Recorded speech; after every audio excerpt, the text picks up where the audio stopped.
চারিদিকে দেখি সবাই এখন প্লাস্টিকের বোতল দিয়ে চুড়ি বানাচ্ছে, তো ভাবলাম যে যখন ট্রেন্ড আমরা কেন মিস করব, চলো আজকে আমরাও বানাই। তার জন্য এখানে আমি একটা জুসের বোতলকে কেটে নিয়েছি, আর এই যে যে খাতগুলো দেখতে পাচ্ছ এগুলা দিয়ে কিন্তু আজকে আমি বানাবো। তো এখানে দেখো একটা আমি এভাবে কেটে নিয়েছি, ফার্স্টে একটা ট্রাই করবো, যদি ভালো হয় তাহলে আরও বানাবো।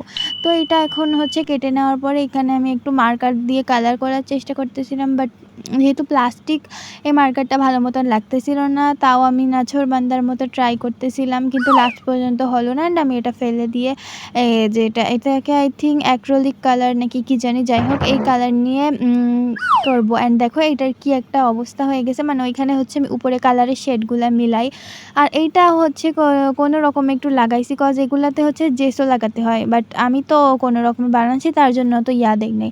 অ্যান্ড দেন এখানে একটা পুরানো আয়রন নিও তোমরা আমার মতো, আর না হলে যদি আয়রনের কিছু হয় ঢাকার বললাম না। অ্যান্ড দেন আয়রনটাকে হিট দিয়ে এরকমভাবে চুড়িটাকে এর উপর দিয়ে গোল গোল ঘুরাচ্ছি। অ্যান্ড এটা করার সময় বি কেয়ারফুল, কজ তোমরাও এটা করার সময় ছ্যাঁকা খেয়ে যেতে পারো। অ্যান্ড ফাইনালি এরকম একটা চুড়ি বের হয়েছে, দেখতে মোটামুটি ভালোই হয়েছে, মানে ভালোই, বাট আসল প্রবলেম তো হয়েছে এখন যখন আমি এটা পড়তে যেয়ে দেখি আমার হাতেই হয় না। আচ্ছা যাই হোক, নো প্রবলেম, এটা আমি আমার ভাইকে দিয়ে দিব না।